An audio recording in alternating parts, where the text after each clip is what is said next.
Sabe o que é pecado, irmãos? Para você conhecer o que é pecado, você tem que ir para o princípio. Da onde surgiu o pecado? Vamos ler agora Romanos. Está na Bíblia, viu? Eu estou levando instruções bíblicas para você. Aqui não tem negócio de teologia, de doutor, de bacharel, de grego e hebraico. Aqui tem o ensino simples da palavra pela palavra. Amém? Porque se a gente fosse precisar de um curso de teologia, de doutorado, de mestrado, disso, daquilo, outro, para conhecer a verdade, estávamos perdidos. Porque nem todos vão ter essa capacidade. O evangelho tem que ser pregado simples. Não se apartem da simplicidade que há em Cristo. O evangelho é simples.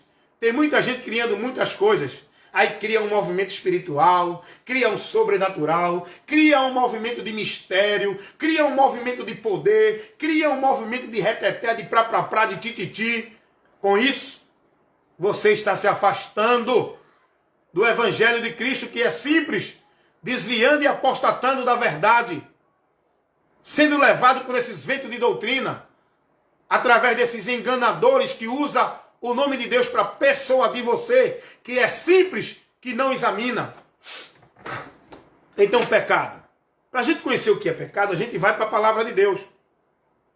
A gente tem que ir para o princípio, aonde foi estabelecido o pecado, que derrubou o homem, que fez o homem cair e entrar em condenação. Porque o pecado é a obra do homem. Aprendam isso. O pecado não é uma determinação de Deus, uma predestinação de Deus para o homem. O pecado é a obra do homem, que ele executou por deliberada vontade e escolha própria. Aprendeu isso? Vamos aprender isso pela Bíblia.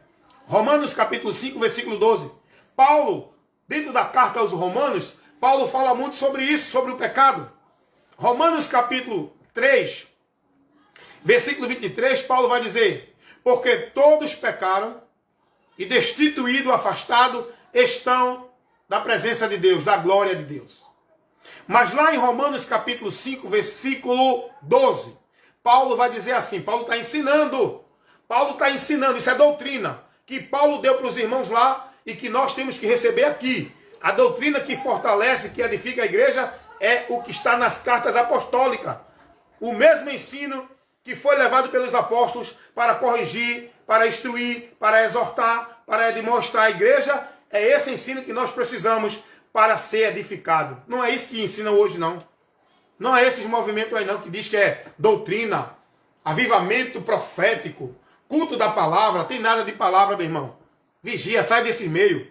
Então Paulo aqui vai advertir os irmãos sobre isso. Olha o que ele vai dizer. Romanos 5,12. Porque por um homem entrou o pecado no mundo. Pelo pecado, a morte. E a morte passou a todos os homens. Vamos agora analisar o que ele falou aqui. Porque por um homem entrou o pecado da humanidade. O pecado entre a humanidade é principiado aqui. Lembrando que o pecado aconteceu lá entre os seres celestiais. Isso é outra história, não vou entrar aí agora. Estamos falando entre aqui a nossa dimensão humana.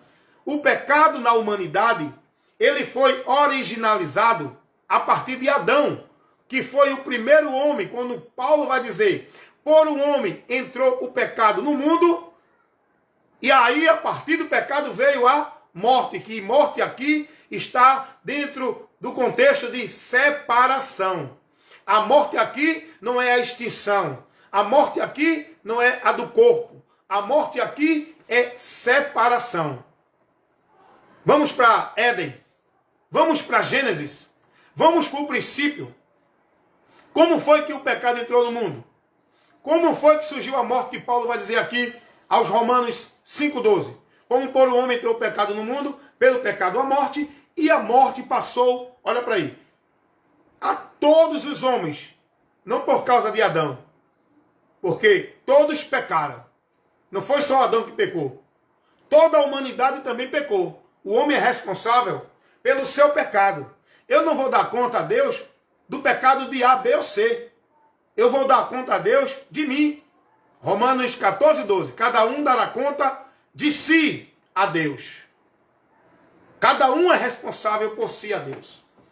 Então, vamos ver o que Paulo está dizendo aqui, indo lá para Gênesis, no capítulo 2, quando Deus estabelece ali um princípio para o homem obedecer ou não. Aonde Deus estabelece o livre-arbítrio, o direito de escolha. Está ali.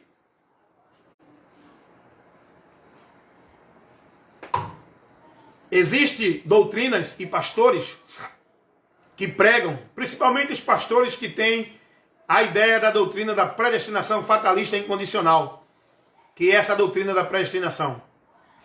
A maioria desses pastores que estão dentro dessa linha doutrinária negam a verdade do livre-arbítrio.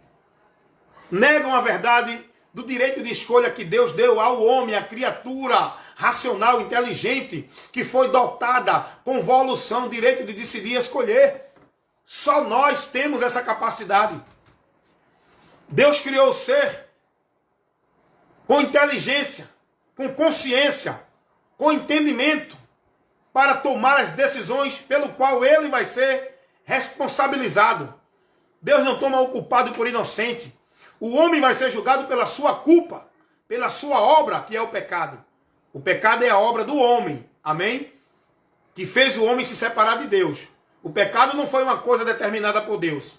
Mas Deus, sabendo que o homem ia tomar um passo que iria fazer o homem entrar em condenação, aí entra o que diz a palavra de Deus, que Jesus Cristo é o Cordeiro de Deus que foi morto antes da fundação do mundo para tirar o pecado da humanidade. Porque Deus, sabendo que o homem ia cair em condenação, pelo amor que ele criou esta criatura, pelo projeto dele com essa criatura, ele estabeleceu um plano para o homem se levantar da queda que teve. O homem caiu por espontânea vontade própria. O homem também, ele para se levantar, tem que ser por espontânea vontade própria. Através de Cristo, se ele crê, ele é erguido novamente da queda, da condenação do pecado, da morte que ele recebeu. Vamos lá. Paulo vai dizer, como por um homem entrou o pecado no mundo, e pelo pecado a morte, e a morte passou a todos os homens. Vamos ver como foi que essa morte passou. Como foi que o pecado se originalizou. Como foi que surgiu o pecado na humanidade. Vamos lá. Você vai para Gênesis, no capítulo 2 e o capítulo 3. Você vai ver Deus agora estabelecendo uma regra, uma ordenança para o homem seguir para que continuasse com a vida com Deus. Mas o homem foi orientado que ele tinha a escolha, ele tinha que seguir a direção de Deus. Deus diz assim, olha, de toda árvore que há no jardim, comam de todas, menos da árvore do fruto da ciência do bem e do mal. Deus colocou uma regra, uma proibição. O homem agora está lá, tudo bem, está nem aí, está nem olhando, está nem se preocupando, está com a vida em comunhão com Deus, está lá, está vivendo bem com Deus. De repente surge agora na história humana um personagem dentro de uma realidade espiritual. É o diabo, o anjo caído, o principado, o príncipe dos poderes espirituais das trevas, Satanás. Ele vem agora tentar Adão e Eva, usando a mulher de princípio. A palavra vai dizer dentro de uma revelação que a serpente tentou a Eva e chegou para ela, teve ali uma influência nela. E ali naquela influência, ele vai distorcer, ele vai influenciar a mulher a não dar ouvido à voz de Deus. E a partir daí, o pecado vai entrar na humanidade. Você já conhece a história. Eu não vou entrar nos detalhes não, para não alongar muito esse vídeo que já está muito longo. Então, a partir daí, o pecado entra na humanidade. Por que entrou o pecado? Porque a mulher e Adão não derem ouvido à direção de Deus, à palavra de Deus, à ordenança que Deus deu. Deus ordenou. Agora o homem vive se quiser. Deus ordenou e disse a Adão, eu te ordeno, mas ele avisou. Adão não caiu em pecado inocente. Adão não entrou em maldição inocente. Ele entrou consciente. Ele sabia. Deus disse, não coma. O diabo vem agora e influencia o homem a comer. E dizendo, não, tu não vai morrer não. Não, também não é assim não. Não, rapaz, vá que você vai ser igual a Deus. É isso que o diabo faz até hoje. Ele coloca soberba no coração do homem. Ele influencia o homem a viver uma direção contrariando a palavra de Deus. Mas o homem entendendo que vai se dar bem. E muitos entendem que estão até vivendo com Deus. Fora da palavra, não tem vida. É aí que se originaliza o pecado. É aí que o pecado é constituído. Quando o homem não dá ouvido à palavra de Deus e anda contrário a ela. Entendeu o que é pecado agora? Entendeu o que foi que Paulo disse? Por um homem entrou o pecado no mundo. O homem foi o casal ali, Adão e Eva. Os primeiros seres humanos que Deus criou para que a partir dele a terra fosse povoada de seres humanos. Eles pecaram. Logo eles sofreram a maldição. E todos nós temos a natureza pecaminosa de Adão. A natureza é essa que não nos deixa submeter à vontade de Deus. Natureza é essa que combate contra Deus. Natureza é essa que vai de encontro o que Deus determina. É aí que constitui o pecado. E cada um de nós, na plena consciência, pecamos voluntariamente. Não tem negócio de inconsciência aqui não. Ah, porque o homem está morto, não tem noção de nada. Um morto não pode ter noção de nada, só que interpretam errado. Morto aqui não é sem consciência. Morto aqui não é você estar sem saber nada. Morto aqui fala de separação. Foi o que Deus disse a Adão. Quando tu comer, tu morrerás. Adão comeu com a sua esposa e eles morreram fisicamente? Não. Porque Deus não estava falando ali da morte física. Esse morrer ali que Deus disse, se no dia que dela comeres morrerás, Deus estava ali falando da perda da comunhão, do afastamento, morte, thanatos, quer dizer separação. Foi isso que Deus estava dizendo. Você está vivendo comigo, porque vida é comunhão com Deus. Enquanto você obedecer e seguir a minha direção, a minha palavra. Mas no dia que você tomar uma atitude de andar contrário ao que eu mando e seguir uma direção contrária, você morre, se afasta, perde a comunhão, porque morte é afastamento, vida é comunhão. Então foi o que aconteceu com Adão. Quando ele morre, quando ele come, quando ele... Porque a questão não é o comer, deu para entender? A questão não é qual é a fruta, se foi maçã, jaca, pera, uva, abacaxi. A questão não é essa. A Bíblia não manda a gente focar isso. A Bíblia nos adverte sobre a desobediência à palavra de Deus. A questão ali foi que Adão não ouviu e não seguiu a direção da palavra de Deus. Ele se deixou influenciar fora da palavra, seguindo uma direção contrária. É aí que o pecado é constituído. Quando nós não seguimos a direção de Deus e andamos contrário ao que Deus determina. Aí estabelece a transgressão, que é pecado. Então o pecado é isso, irmão. É você andar fora da palavra de Deus. É você não seguir a direção de Deus. É você não dar ouvido à palavra de Deus. Deu para entender? Por isso que Paulo vai dizer... Como por um homem entrou o pecado no mundo, pelo pecado a morte, e a morte passou a todos os homens, porque todos pecaram. Entrou por Adão. Adão, quando comeu, ele morreu, ou seja, foi afastado. O texto vai dizer que ele saiu da presença de Deus. Deus agora, porque Deus é santo,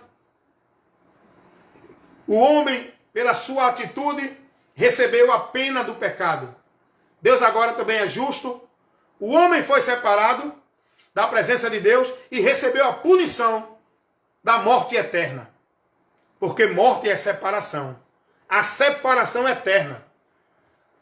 E depois o homem morre fisicamente, porque agora, dentro dessa maldição, veio a morte física também. Porque o homem não foi feito para morrer. Esse mundo era para existir eternamente. Mas com o pecado, Deus colocou limite nesse mundo e limitou o tempo do homem aqui também, tirando a eternidade.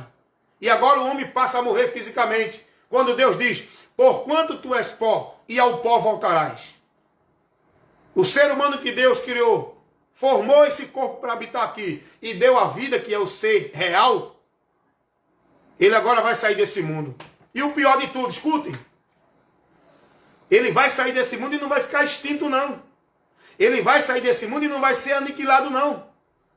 Ele vai sair desse mundo, a morte física do corpo, e vai partir para uma eternidade sem Deus, que é o dano da segunda morte, que é a separação eterna, que é o juízo vindouro. E todos aqueles que hoje estão mortos e separados de Deus, ainda têm a oportunidade, enquanto não morrer fisicamente, porque depois da morte física, segue ao juízo, não tem mais o que fazer. O homem hoje está separado de Deus, na primeira morte, que foi a separação, perdendo a comunhão com Deus e o entendimento. Mas através de Jesus, todo aquele que nele crê, ressuscitará, ou seja, voltará à comunhão com Deus. Jesus disse, eu sou a ressurreição e a vida. Todo aquele que crê em mim, ainda que esteja morto, viverá. É nesse sentido. Estão mortos espiritualmente. Voltarão à vida através de Cristo e não vão sofrer a morte eterna, o dano da segunda morte, que é a separação eterna do homem com Deus. Jesus vai dizer em João 5,24, quem ouve a minha palavra e crê naquele que me enviou, tem a vida eterna. Não entrará em condenação, mas passou da morte para a vida. O homem sai da situação de morte, separado de Deus. E ele crê em Jesus, ele agora vem para a vida, comunhão. Não entrará em condenação. Estará na vida eterna. Em Cristo. Deu para entender? Então pecado é isso. Pecado não é essas coisas todas que o povo estabelece aí. Ah, você não pode fazer isso, não pode fazer aquilo, mas Deus não proíbe isso. Vá analisar a palavra de Deus para você ver o que é que você é orientado a não viver nem praticar pelo próprio Deus. O apóstolo Paulo vai dizer, o salário do pecado é a morte, mas o dom gratuito de Deus é a vida eterna que está em Cristo Jesus. Essa vida eterna não está em nenhuma instituição, em nenhuma igreja. Essa vida eterna não está em nenhum sacrifício de homem, em nenhuma doutrina, em nenhuma prática religiosa. Essa vida eterna, se você quiser, está em Cristo. Para você ter ela, você tem que estar em Cristo. Agora, interessante que ele diz, o salário do pecado é a morte. O que é salário? Salário é uma recompensa que a pessoa recebe. Por exemplo, você trabalha o mês inteiro, recebe o salário no final do mês. Então esse salário que é a recompensa do que você fez. O salário é a obra. Você vai receber o salário do pecado pela sua obra. Agora, o apóstolo Paulo vai dizer, estou lendo aqui, estou explicando aqui Romanos 6,23. Aí ele vai dizer, o salário do pecado é a morte. A recompensa do homem pelo pecado é a morte. Que o homem, ele receberá pela sua obra. Não é pelo determinismo de Deus. Você aprende isso aqui? Salário é a recompensa merecedora do homem pela obra dele. É ou não é? Está entendendo? Aí Paulo vai dizer, mas o dom gratuito de Deus é a vida eterna. Dom gratuito. Dom gratuito, graça imerecida. É algo que você recebe. Não é pelo seu feito. Não é pelo seu merecimento. Não é pelas suas obras. É pelo amor de Deus. Mediante a fé. O dom gratuito de Deus é a vida eterna, que está em Jesus Cristo. Paulo vai dizer lá em Efésios, capítulo 2, versículo 8 e 9. Pela graça sois salvo mediante a fé. Jesus, você só é salvo. Você só recebe esse dom gratuito. Você só recebe essa graça, que é algo que o homem recebe, que não merece, por meio da fé em Jesus Cristo. Esta graça está em Cristo, para a vida eterna, que receberemos todo aquele que crê nele. Então deu para você entender? Então, meus amados irmãos, cuidado. Saia dessas privações. Vá examinar as Escrituras. Vá conhecer de Cristo. Por isso que Jesus disse, e conhecereis a verdade, e a verdade vos libertará. Sabe por quê? Jesus disse isso? Quando Jesus falou isso, ele estava dentro de um contexto onde tinha muita gente crendo nele, que estava agora decidindo a seguir ele. E Jesus diz, se vocês guardarem a minha palavra, verdadeiramente vocês serão meus discípulos, e conhecereis a verdade, e a verdade vos libertará. Sabe por que Jesus disse isso? Porque tem muita gente que segue a Jesus, diz que creu em Jesus, mas guarda os dogmas das religiões, guarda as ordenanças das religiões, vivem as práticas aonde vivem devoto aos conceitos e aos preceitos dos homens dentro das religiões. Jesus está dizendo, não é isso que vocês têm que guardar. Não é isso que vocês têm que praticar. Não adianta dizer que crê em mim e observar as regras, os usos e costumes de igreja, de religião, de homens. Vocês têm que guardar a minha palavra. É a minha palavra que vocês têm que guardar, para que vocês sejam verdadeiramente meus discípulos. E aí vocês vão conhecer a verdade, por onde vocês vão ser libertos. Você precisa ser liberto dessa prisão, desse engano, dessa mentira religiosa que você está vivendo, guardando usos e costumes, proibições, dentro de religiões, carregando esse fardo pesado. Você precisa conhecer a verdade para ser liberto. Você precisa conhecer o que é pecado e o que não é, para não viver preso, privado de coisas que faz bem a gente viver. Tem gente que é privado de lazer, tem gente que é privado de comer várias coisas, porque tem religião que proíbe, você não pode comer isso, você não pode beber isso, você não pode ir para ali, você não pode vestir isso. Cuidado, irmão. Conheça o que é pecado. Vai examinar as escrituras, vai olhar a origem por onde entrou o pecado, veja o que foi que levou o homem a cometer o pecado, para você aprender o que é pecado e não ficar preso dentro desses pecados capitais, não é? Dessas regras, desses dogmas, dessas crenças, desses usos e costumes que as igrejas aplicam para o povo viver como se fosse consagrando-se a Deus. Quer consagrar sua vida a Deus? Quer viver uma vida devota a Deus? Quer purificar sua alma? Conheça a verdade. Obedeça a palavra de Cristo. É o que o apóstolo Pedro vai dizer na sua primeira carta, capítulo 1, versículo 22. Santificando as vossas almas na obediência, não é a Pedro, nem a Paulo, nem a João. Não é a igreja A, B ou C. Santificando as vossas almas na obediência à verdade. Se tudo que você está sendo ensinado não for aquilo que Jesus ensinou, não se submeta. Jesus vai dizer, Pai, santifica-os na verdade. A tua palavra é a verdade. A verdade não é o que ensina a igreja A, B ou C. A verdade não é a doutrina do pastor A, B ou C. A verdade é a doutrina de Cristo. Porém, conheça a doutrina de Cristo, conheça o que Cristo ensinou, para você estar firmado na rocha, com a tua vida consagrada, com a tua vida guardada, com a tua vida firmada, servindo a Deus, para a garantia de ir ao céu e ter a vida eterna. Amém? Que Deus abençoe a todos, em nome de Jesus. Fiquem na paz. Mais uma live de instrução, aqui na página do evangelista Wellington Ramos. Aqui no Face, também no YouTube, no Kawaii. Você aqui aprende e é instruído com a verdade que liberta, nada além da verdade.